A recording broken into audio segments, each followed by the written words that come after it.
하나님 말씀 로마서 15장 12절 13절 말씀입니다.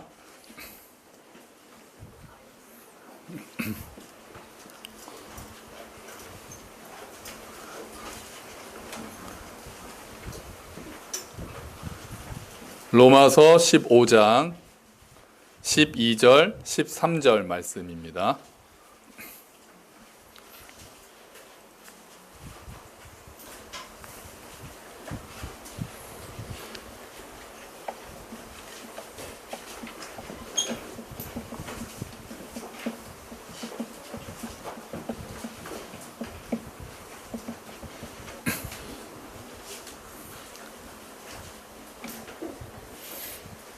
로마서 15장 12절 13절 말씀 신약 260페이지에 있습니다.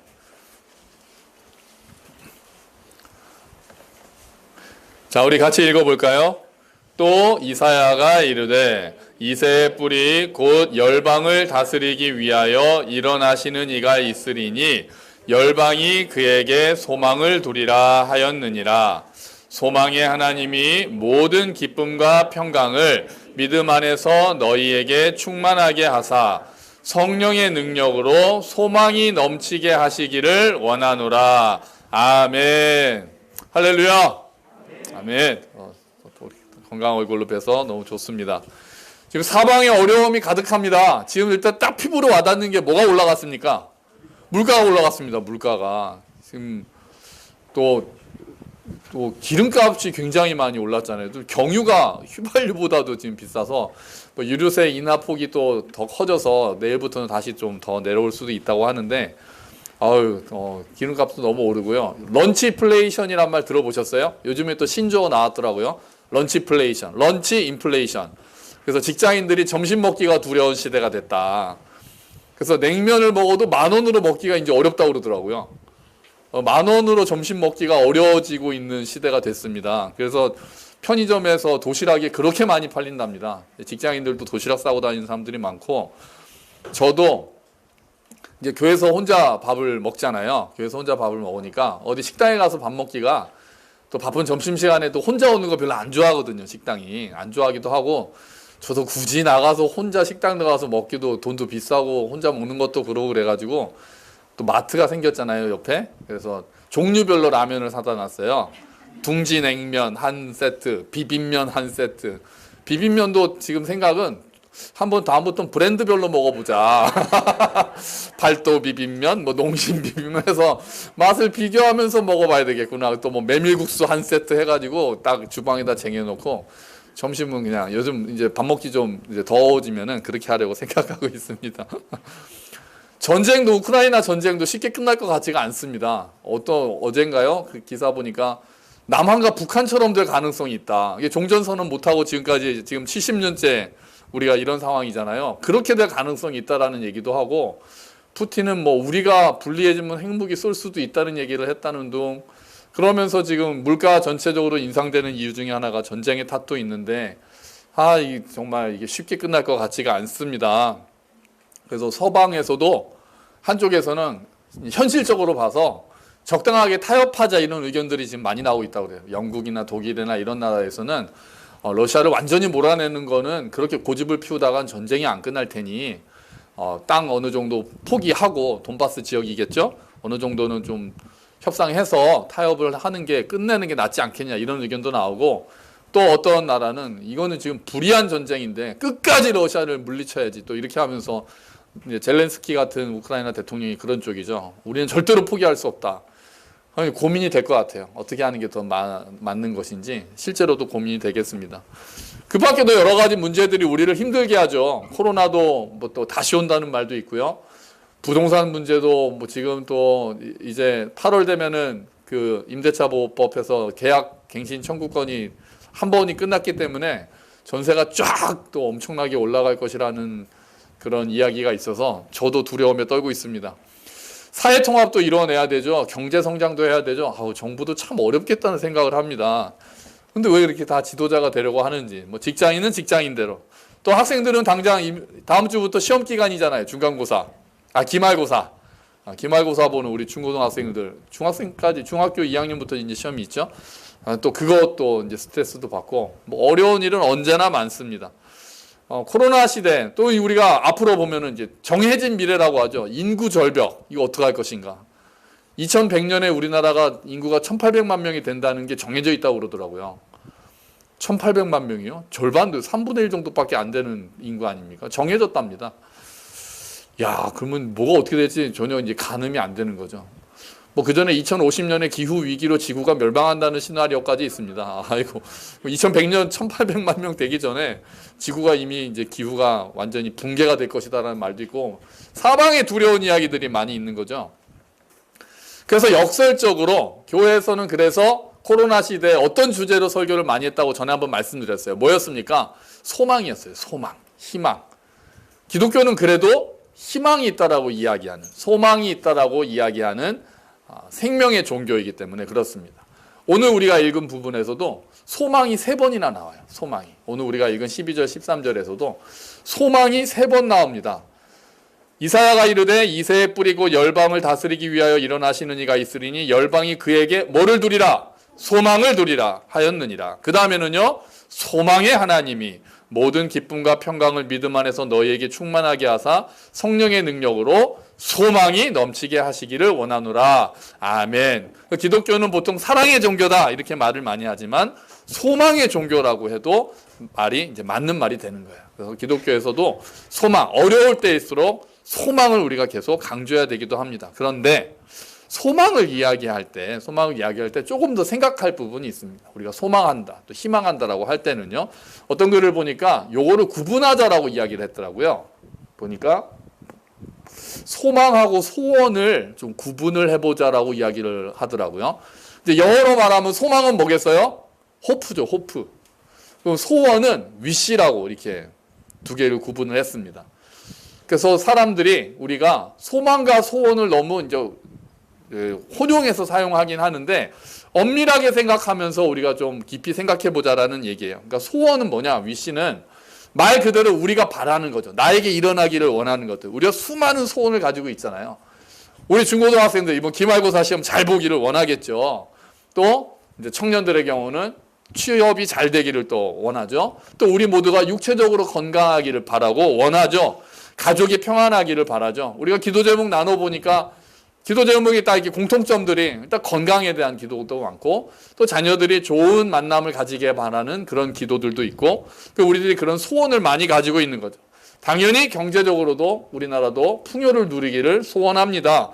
뭐 끝도 없죠. 우리가 날마다 소원하는 것들이 있습니다.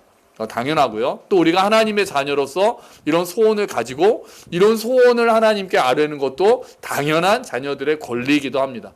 때로 하나님께서 또 소원을 우리에게 들어주셔서 우리가 감사하고 행복함을 경험하기도 하죠. 시편에서는 아예 이렇게도 말씀하십니다. 시편 20편 4절 주보에 있습니다. 우리 같이 읽어볼까요? 내 마음의 소원대로 허락하시고 내 모든 계획을 이루어 주시기를 원하노라. 아멘. 마음의 소원대로 허락하시기를 간구하는 거죠. 하나님께서 우리가 바라는 그런 소원들, 위시들 그런 것들을 허락하시고 우리가 가지고 있는 계획을 이루어 주시기를 원하는 것, 그거는 모든 사람들이 가지고 있는, 특히 우리 그리스도인들이 소원을 이루어 주시는 하나님에 대해서 간절히 기도하고 그 기도가 응답되기를 바라는 것은 당연한 권리이기도 합니다. 그 하나님께서 그 소원들을 이루어 주실 때가 있죠. 그 기도에 응답하실 때가 있죠. 그럼 우리가 감사하고 행복하죠. 그런데 이 소원들이 성경이 이야기하는 소망과는 조금 결이 다르다는 이야기를 하고 싶은 거예요. 소망은, 그러니까 이 소원들은 우리에게 참 소망이 될 수는 없다라고 이야기를 하는 겁니다. 왜냐하면 이 소원들은 늘 이루어지는 게 아니거든요. 그렇잖아요? 우리가 바라는 건강이 늘 이루어집니까? 기도하면 우리의 병이 모두 다 낫습니까? 그렇지 않죠. 우리가 다 좋은 학교에 들어가길 원하고 또 좋은 직장에 들어가길 원하고 경제적으로도 풍요를 누리고 싶은데 우리 앞에 있는 문제들이 우리가 기도하면 다 그 소원들이 이루어집니까? 그렇지 않죠. 그러니까 우리가 가지고 있는 소원들은 이루어질 수도 있고 아닐 수도 있는 것들인데 이루어지면 우리가 행복하고 감사하지만 그러지 않을 때는 우리를 낙심하게 만들고 좌절하게 만들잖아요. 그러니까 그게 우리의 소망이 될 수는 없다는 거예요. 개인적인 소원들, 우리가 가지고 있는 소원들이 우리의 소망의 근거가 될 수는 없다는 거예요. 그래서 소원과 소망을 구분하자라는 말을 하는 겁니다. 근데 역설인데요. 어떤 소망을 많이, 희망을 많이 말하면서 개인적인 소원들이 이루어질 거를 늘 낙천적으로 생각하고 그게 될 거야라고 생각하는 사람들이 오히려 절망을 많이 경험한다라는 그런 역설이 있습니다. 그런 현상을 이거라고 얘기해요. 스톡데일 역설이라고 합니다. 스톡데일 패러독스라고 말을 하는데요. 이게 뭐냐면은 이 스톡데일이라는 건 이 사람이에요. 이 사람 이제 이름인데요. 이 사람이 이제 미국 장군입니다. 미국 장군인데 베트남전에 포로로 잡혔어요. 베트남전에서 포로로 잡혔어요. 그래서 수용소 생활을 8년 동안 합니다. 그래서 어떤 사람들은 수용소에서 일찍 죽고 8년 동안 갇혀 있으면서요. 이 스톡데일을 비롯한 또 어떤 사람들은 거기서 끝까지 잘 견디고 살아남아서 석방이 되는 거죠. 그래서 어떤 인터뷰하는 사람이 이 장군한테 물었답니다. 당신은 어떻게 그 힘든 수용소 생활을 잘 견딜 수 있었습니까? 이렇게 물어보면서 어떤 사람이 잘 못 버티고 일찍 죽었습니까? 이렇게 물어봤대요. 어떤 사람이 수용소 생활을 잘 못 버텼습니까? 그러면 우리가 딱 생각할 때는 긍정적으로 생각하는 사람은 잘 이기고, 그죠? 비관적인 사람은 일찍 죽고 그럴 것 같잖아요. 그런데 이 사람이 신기한 대답을 합니다. 낙관적인 사람들이 일찍 죽었습니다. 이렇게 얘기를 한 거예요. 우리가 생각하는 거랑 다르잖아요. 우리 긍정의 힘이니까 긍정적으로 생각하고 나는 곧 석방될 거야. 이 포로 생활 오래 가지 않을 거야. 이렇게 긍정적으로 생각하면은 이겨낼 힘이 있어서 긍정적으로 생각하라고 할 텐데 이 사람이 그렇게 말하지 않는 거예요. 그렇게 생각했던 사람들은 일찍 죽었다고 하는 거예요. 그 사람들은 이랬대요. 올 크리스마스에는 석방될 거야. 근데 크리스마스에 석방이 안 됐죠? 그럼 부활절에는 석방될 거야. 부활절이 됐는데 또 석방이 안 됐습니다. 추수감사절에는 나갈 수 있을 거야. 추수감사절이 되니까 또 못 나갔습니다. 그럼 이번 크리스마스에는 나갈 수 있을 거야. 이렇게 계속 생각을 하는데 그게 계속 안 이루어지니까 어느 날 팍 낙심을 해버리더라는 거예요. 긍정적으로 생각을 하다가 이루어질 거야. 곧 나갈 거야. 이렇게 하다가 그게 시간이 1년이 지나고 2년이 지나고 3년이 지나니까 이제는 안 되나 보다 그러고 팍 그냥 꼬꾸라지더라는 거예요. 그러고는 일찍 죽었다는 거죠. 오히려 이 장군은 그럼 당신은 어떻게 했습니까? 일찍 못 나갈 거야. 부하들한테도 그랬대요. 야, 우리 이번 크리스마스에 못 나갈 거야. 하지만 우리는 언젠간 나가. 언젠간 우리는 나갈 거야. 지금은 아니야. 그러니까 그날을 준비하면서 대비하고 있어야 돼. 이렇게 얘기를 했다는 거예요. 그리고 그렇게 마음을 먹었다는 거예요. 그러면서 지금 내가 언젠간 나갈 테니까, 그러니까 어떻게 보면 궁극적인 긍정이라고 말할 수 있을까요? 언젠가는 나갈 테니 그날을 대비하되 지금 당장 이루어지지는 않을 수 있으니 그것도 우리가 대비해야 돼 라고 하면서 그 준비를 하고 건강을 챙기고 음식도 잘 먹고 하면서 언젠간 나간다는 그 믿음을 잃지 않은 것, 그렇게 했을 때 이번엔 나갈 거야. 이번엔 나갈 거야. 이렇게 약간 막연하게 낙관적인 생각을 가지고 있었던 사람들은 낙심해서 일찍 죽고 오히려 그렇게 지금은 못 나갈 수 있어 라고 생각하면서 현실적으로 생각하면서 하지만 결국은 나갈 거야 라는 궁극적인 믿음을 가지고 있었던 사람들은 끝까지 살아남았다라는 이야기예요. 기독교 버전으로 생각하면 우리가 이렇게 생각할 수 있는 거죠.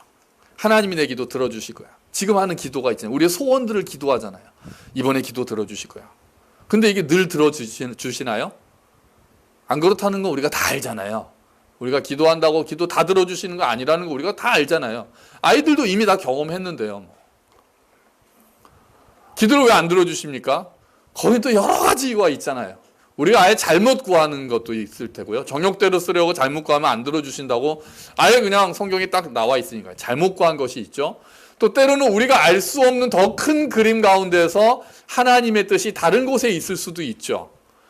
결국은 그 일이 나에게 그것을 기도를 들어주시는 게 하나님이 보시기에는 결국은 우리에게 선하지 않기 때문에 지금 안 들어주시는 경우도 있죠. 아직 때가 아닐 수도 있죠. 그냥 기다려라 라고 응답하시는 경우도 있죠. 어쨌든 여러 가지 경우들 때문에 우리가 알 수 없는, 또 우리가 볼 수 없는 큰 그림 안에서 우리의 기도가 늘 이루어지는 건 아니라는 거예요. 그런데 이번에 꼭 들어주실 거야 했는데 기도를 응답을 안 해주셨어요. 그러면은 이번엔 들어주실 거야. 또 응답을 안 해주셨어요. 이번엔 들어주실 거야. 몇 번 하다가 하나님 날 사랑하지 않는구나. 확 꼬꾸라지는 거예요. 더 나가면 어떻게 됩니까? 하나님 안 계셔. 이렇게 되죠. 아이들의 경우는 그럴 수 있을 것 같아요. 하나님 안 계시는 거 아니에요? 내가 기도했는데 왜 이렇게 안 들어주세요? 몇 번씩 경험을 하면요. 실제적으로. 들어주셔라고 믿음을 갖고 기도를 했는데 안 들어주시는 기도들이 쌓이다 보면은 하나님 안 계시네? 이렇게 믿음을 잃는 경우까지 이제 생긴다는 거죠. 오히려 더 좌절이 커지는, 희망을 가졌던 사람들이 좌절이 커지는 경우가 많다는 거죠. 그러니까 스톡데일 같은 그 사람은 지금 우리가 기독교 버전으로 말하면은 지금 이 기도는 안 들어주실 수도 있다라는 것도 우리가 가지고 있어야 되는 거예요. 현실적으로. 안 들어주시는 것도 있어. 하지만 하나님께서 선하게 이루시는 계획만큼은 반드시 이루어진다라는 궁극적인 믿음을 가진다는 거예요. 현실을 냉정하게 직시하면서 동시에 결국은 나갈 수 있다라는 그 신념을, 궁극적인 믿음을 가지고 있었던 그 스톡데일이라는 그 사람이 결국은 그 어려움을 이겨낼 수 있었던 것처럼, 그리고 지금 내가 할 수 있는 일을 하는 것이 이겨낼 수 있는 원인이 됐던 것처럼, 우리가 우리의 소원들이 지금 다 기도대로 응답되지 않는다 하더라도 우리의 소망을 거기에 두는 것이 아니라 그 모든 것을 아시고 결국에는 우리에게 선한 길로 인도하시는 하나님께 소망을 둔 사람들이 결국은 이겨낼 수 있다는 겁니다. 성경에서 말하는 소망이 이런 거죠. 내가 지금 원하는 것이 다 이루어진다는 것, 내가 원하는 소원들이 이루어진다는 것이 참 소망이 아닙니다. 그건 그냥 내가 바라는 거예요. 물론 우리는 소원을 가지고 기도할 수 있죠. 기도하는 것이 우리의 권리이기도 하죠. 하지만 소원이 설사 이루어지지 않는다 하더라도, 내 기도가 이루어지지 않는다 하더라도 우리의 좋은 아버지 되시는 하나님께서 우리에게 결국 최선의 것을 주신다라는 궁극적인 믿음을 가지고 하나님의 약속을 기다리는 것이 소망이 되는 거예요. 지금 내가 기도하는 것들을 모두 이루어 주셔서 하나님이 좋으신 분이 아니라 지금 내가 소원하는 것들은 이루어지지 않을 수 있으나 그래도 우리의 선하신 아버지께서, 지금 살아계신 하나님께서 결국은 우리를 모든 것을 합하여 선을 이루시고 우리를 선한 길로 인도하고 계신다는 궁극적인 소망을 가지는 것이 우리를 낙심해서 이기게 낸다는 거죠. 그래서 우리는 오늘 주어진 일에 최선을 다하면서 하나님을 신뢰하는 것, 그 약속의 하나님을 신뢰하는 것이 참 소망이 되는 겁니다. 하나님께 소망을 두고 믿음의 길을 걸었던 믿음의 조상들 중에서 이제 아브라함이 있죠.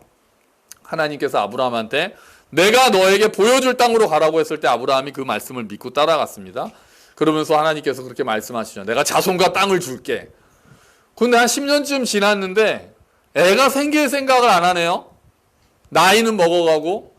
이제 하나님한테 약간 이제 뭐랄까요, 불만이라고 해야 될까요? 기도했을 거 아니에요. 또 기다렸을 거 아니에요. 그런데 이제 자손도 주신다고 그러고 땅도 주신다고 그랬는데 아이가 안 생기고 땅도 전혀 없단 말이죠. 계속 떠돌이 생활을 하고 있다는 거죠.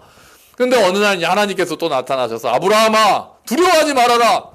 나는 너의 방패다. 나는 너의 상급이다. 또 이렇게 말씀하세요. 15장에 보면. 그러면은 아브라함이 하나님 감사합니다, 믿습니다 할 것 같은데 아브라함이 약간 묘하게 반응을 합니다. 주보에 한번 볼까요? 아브라함이 하나님이 나타나셔서 아브라함아 부르셨더니 이렇게 얘기를 합니다. 제가 읽을게요.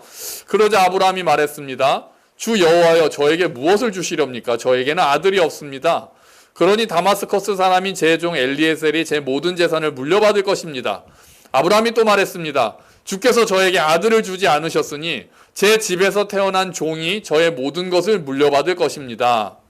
그러니까 아브라함이 지금 마음이 어떤 겁니까? 조금 안 좋은 거죠.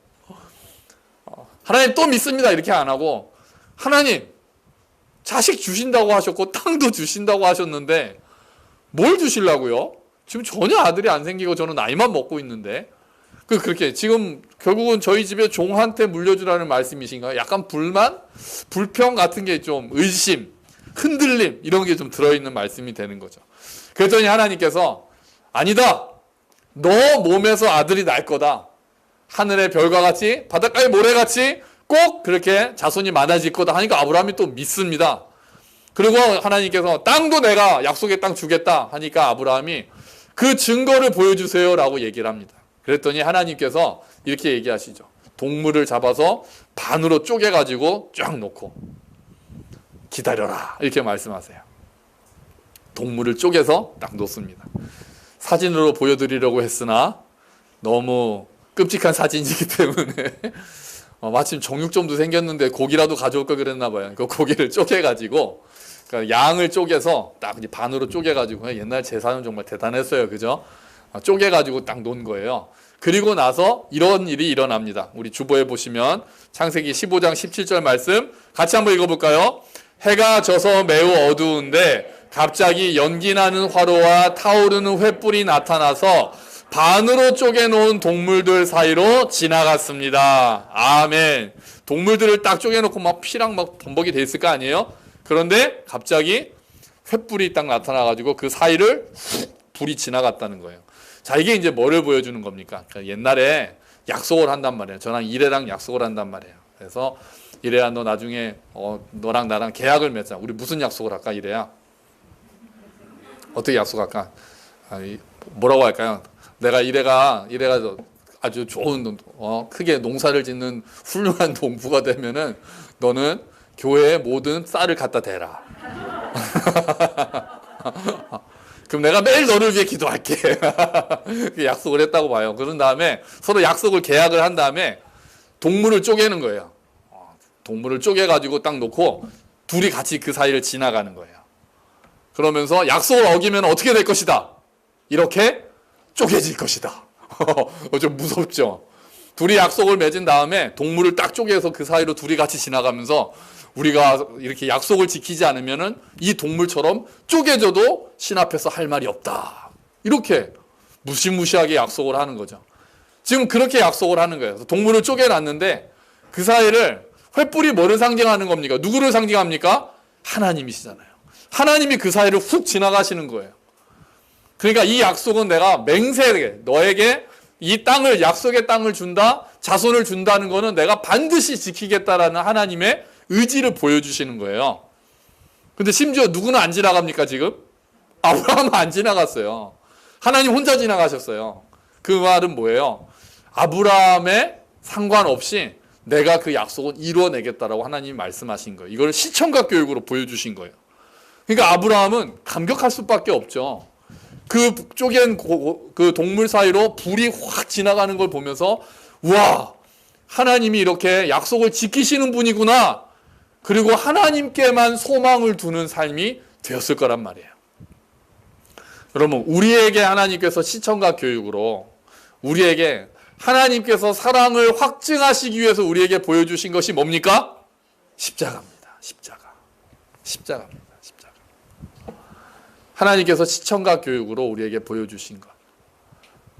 우리를 얼마나 사랑하시는지 어느 정도까지요? 자기 아들을 아끼지 아니하고 내어주실 정도로 우리를 사랑하신다는 것을 보여주신 것이 바로 십자가입니다. 주보 로마서 5장 8절 말씀 우리 같이 한번 읽어보겠습니다.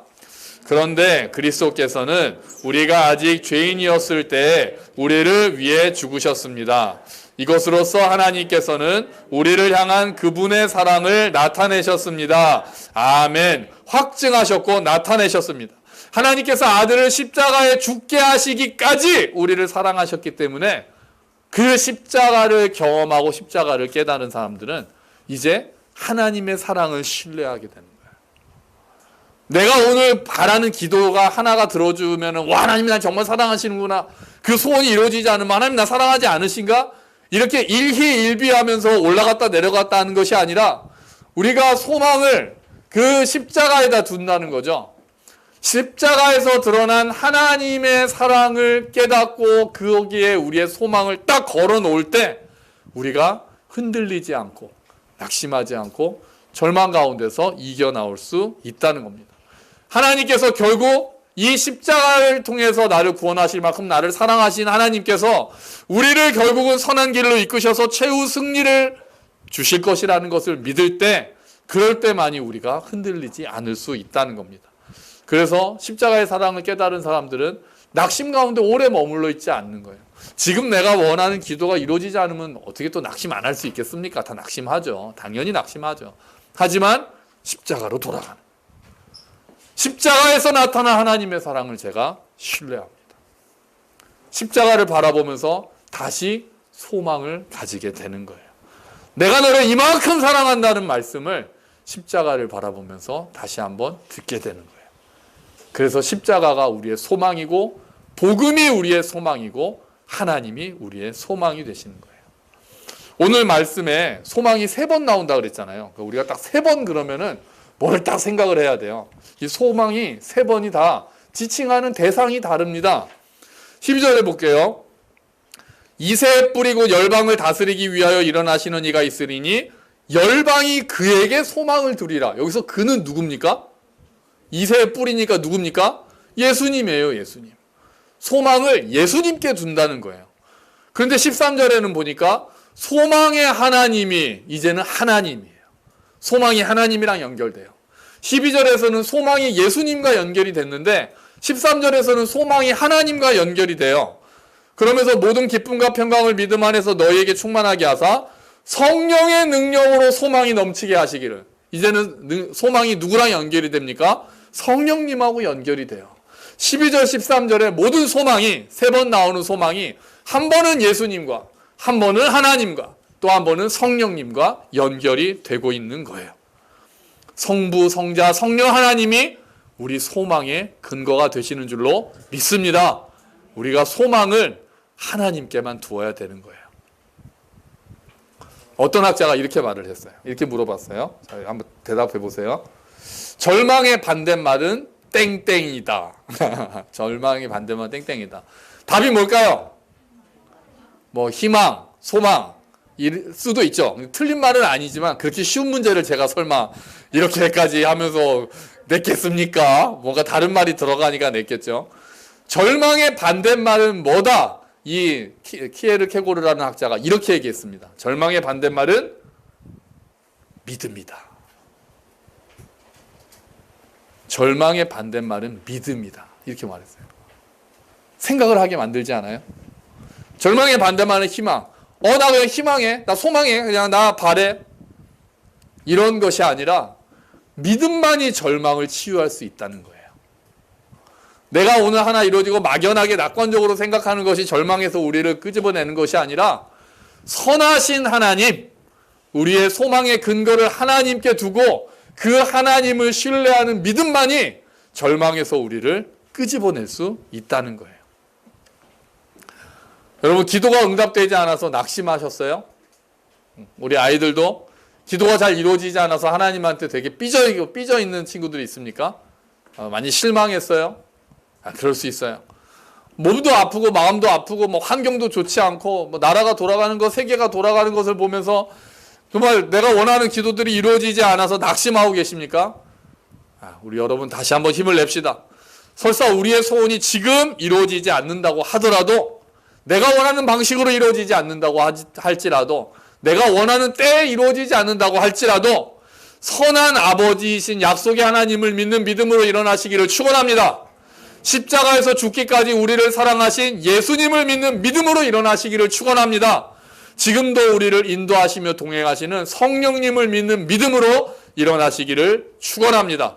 우리 시편 42편 5절 말씀 우리 크게 읽고 오늘 크게 한번 읽어보죠. 시편 42편 5절 말씀 주보했습니다. 우리 같이 크게 읽어보겠습니다. 내 영혼아, 내가 어찌하여 낙심하며 어찌하여 내 속에서 불안해하는가? 너는 하나님께 소망을 두라. 그가 나타나 도우심으로 말미암아 내가 여전히 찬송하리로다. 아멘. 우리의 소망을 하나님께 두어서 이 어려운 상황 가운데서도 낙심을 이기고 일어나시는 저와 여러분이 되시기를 주의 이름으로 축원합니다. 아멘. 우리 같이 기도하죠. 주님, 우리에게 소망을 하나님께 둡니다. 우리를 인도하시고 우리에게 그 소망을 허락하여 주시옵소서. 우리 같이 기도합시다.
하나님, 소망의 하나님, 우리의 소망의 근거가 되시는 주님, 우리를 십자가에서 예수 그리스도를 죽게 하시기까지 사랑하신 하나님, 하나님이 우리의 소망 되심을 믿습니다.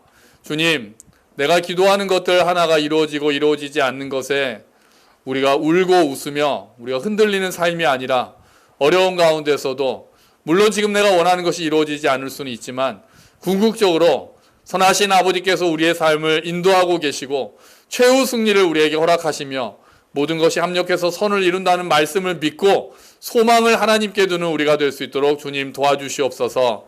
어려운 일들이 많습니다. 우리가 낙심할 때가 많습니다. 하지만 다시 한번 소망으로 일어서기를 원합니다. 주님, 우리 가운데 성령의 능력으로 그 소망이 풍성해질 수 있도록 주님 도와주시옵소서. 감사합니다. 주님이 모든 말씀 예수 그리스도의 이름으로 기도합니다. 아멘. 우리 다 함께 자리에서 일어서셔서 주기도문 찬송하시면서 봉헌하시겠습니다.